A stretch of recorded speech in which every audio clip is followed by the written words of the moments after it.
Propaganda e Negócios. Apoio ESPM. Quem faz, transforma. Apresentação, Décio Clemente. Olá, hoje estamos aqui na W Macan para entrevistar o garoto propaganda da propaganda brasileira, o Washington Oliveto. Me aguarde, volto já.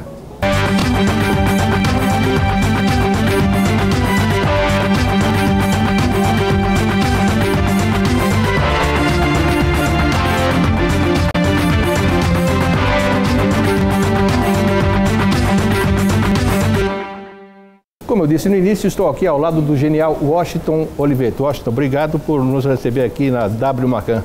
É um prazer ter vocês aqui. A equipe sensacional, aí diz que disputaram vinagência, eu fiquei feliz.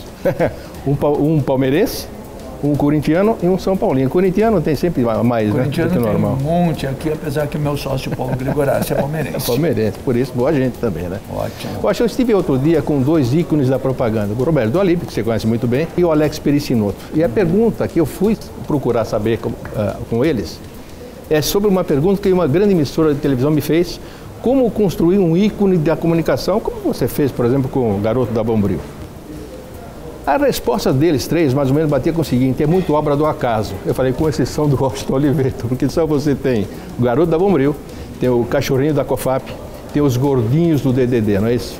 Então, eu te pergunto, como é que se constrói um ícone da propaganda? Bom, primeira coisa, eu tive o privilégio de começar na publicidade quando, por exemplo, esses três senhores que você entrevistou já tinham profissionalizado a propaganda no Brasil, deixando uma condição muito favorável a um garoto como eu era naquela época com as minhas ambições. Devo muito a eles, ao Roberto, ao Alex, ao Luiz Salles, todos. Eu te diria o seguinte: eu acho que no negócio da propaganda a palavra-chave chama pertinência. E cada caso é um caso, e em alguns casos, sem dúvida nenhuma, a construção de um personagem, seja um personagem protagonizado por um ator, seja até protagonizado por um bicho, como eram os cachorros da COFAP, tem muito a ver com a característica e a necessidade do produto. O ponto em comum que você tem na construção de um personagem é o que eu chamo de administração da biografia. Para você criar um bom personagem, você tem que saber imaginar a biografia daquele personagem, saber imaginar, mesmo você trabalhando só com o presente, como foi o passado dele e como vai ser o futuro. Quando você chega nessa administração da biografia, muitas e muitas vezes você chega na construção de um personagem sólido para durar muitos anos. No caso do Bombril, 35 anos no ar. É impressionante. E foi construído dessa maneira, você pensou desde o início? Foi construído, na época eu trabalhava em dupla com o Petit, o genial Francesc Petit, e a gente sabia que a gente queria o primeiro garoto propaganda de um produto direcionado basicamente à mulher, protagonizado por um homem.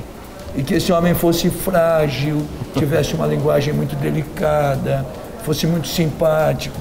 Tinha uma série de características que construíram o personagem. Você nunca fez propaganda política, né? Não, nunca fiz. Eu brinco que esse foi um dinheiro muito bom de não ganhar. É verdade. Eu, por postura pessoal, desde o início da minha vida, não quis fazer nenhuma campanha política, nem de empresas do governo. E mantive isso depois, quando fiz a minha primeira agência, mantive isso na W Brasil e mantenho isso aqui na W Macan. Agora, o que você acha da propaganda política? Que é praticamente um terrorismo eleitoral, na minha opinião. Né? É uma coisa tecnicamente bem feita que convence as pessoas a votarem em determinado candidato e que depois, com as regras atuais da propaganda brasileira, não dá para devolver o produto, né? Exatamente. E pegar o dinheiro de volta. Nos últimos anos isso se agravou porque as condições tecnológicas foram crescendo muito e permitem você materializar visualmente qualquer coisa.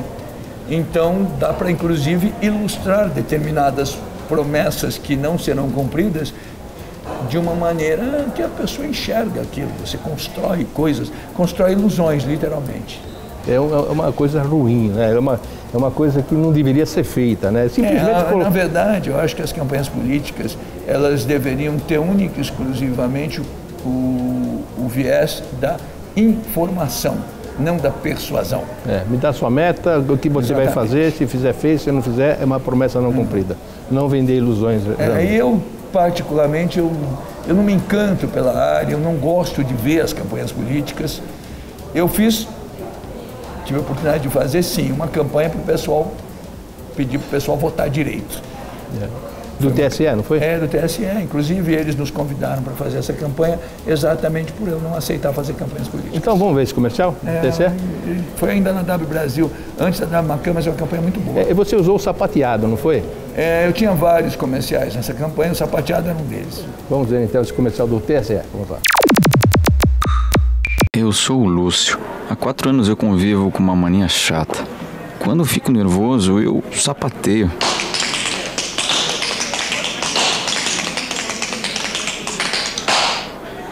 É sem querer. Eu não consigo me segurar. Isso destrói a reputação de um sujeito. É como se as minhas pernas tivessem vida própria.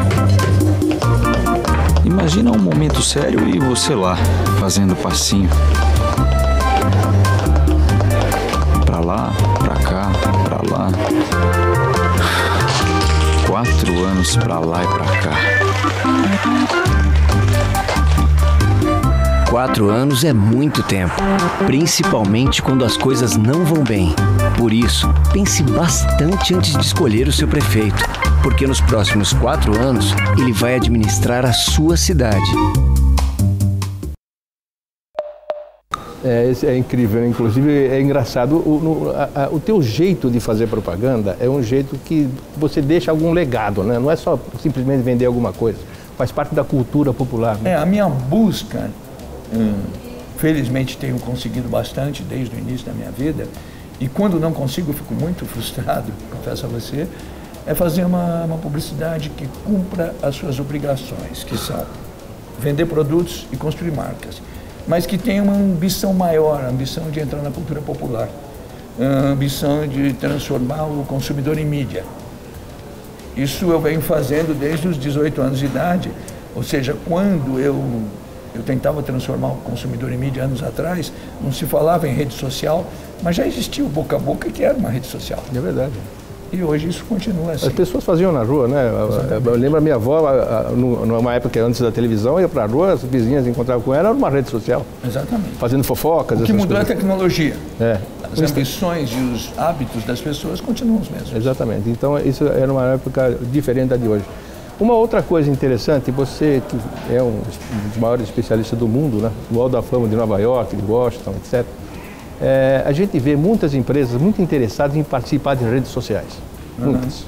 Aquelas que têm muita verba podem fazer redes sociais, podem fazer propaganda também. As que não têm, ficam em dúvida. Porque as imagens dessas empresas, foram feitas através da propaganda tradicional.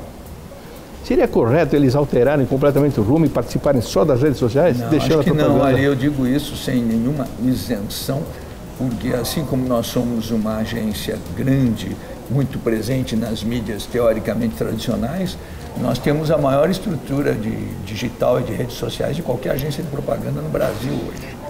Mas eu acho que o melhor dos mundos é o anunciante que sabe dosar as coisas certinhas. Que tudo vai se encaixando. Olha, eu vou dar um exemplo. A gente está construindo um case muito bonito nos 2 últimos anos para a Seara. E na Seara, campanha com a Fátima Bernardes.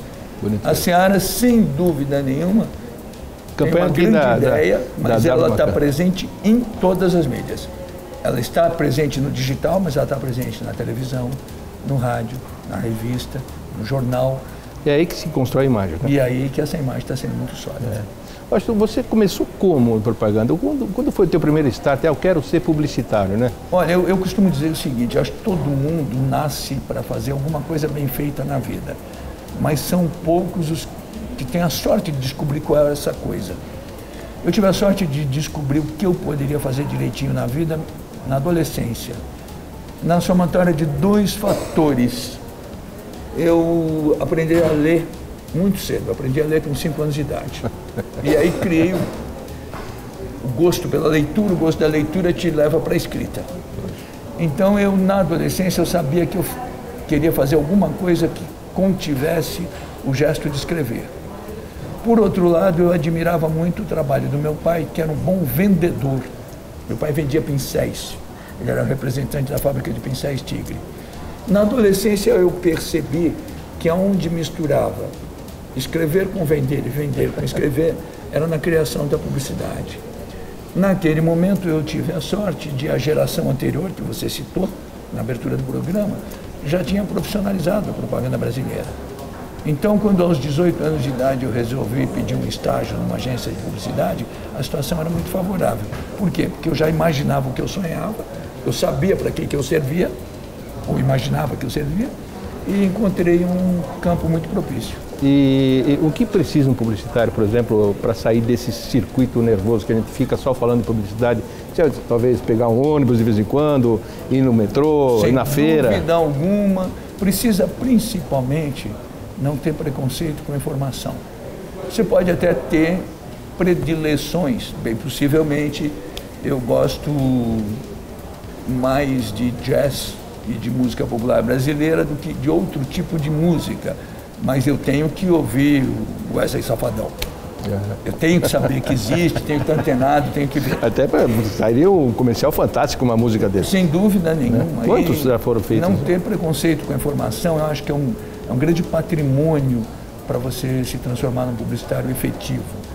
Isso vale para o mundo inteiro. A publicidade, seja qual for a tecnologia, seja qual for a mudança, ela sempre vai depender de uma coisa muito simples: grandes ideias. Para gerar grandes ideias, elas têm que ser adequadas. Então, nós somos adequadores de linguagem. Para a gente ser um bom adequador de linguagem, tem que conhecer todas as linguagens. E sempre muito simples. É aquele famoso, como é que eu não pensei nisso antes? Outro dia me perguntaram como é que se faz um publicitário conhecido, famoso. Eu disse, olha, é muito simples. Basta você fazer uma porção de campanhas que pareça que não existiu um autor, que foi o próprio produto que fez.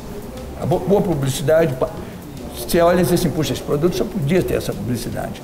Se você conseguir fazer um monte de campanhas que parece que foi o próprio produto que fez, aí todo mundo vai querer saber quem fez. Pois é.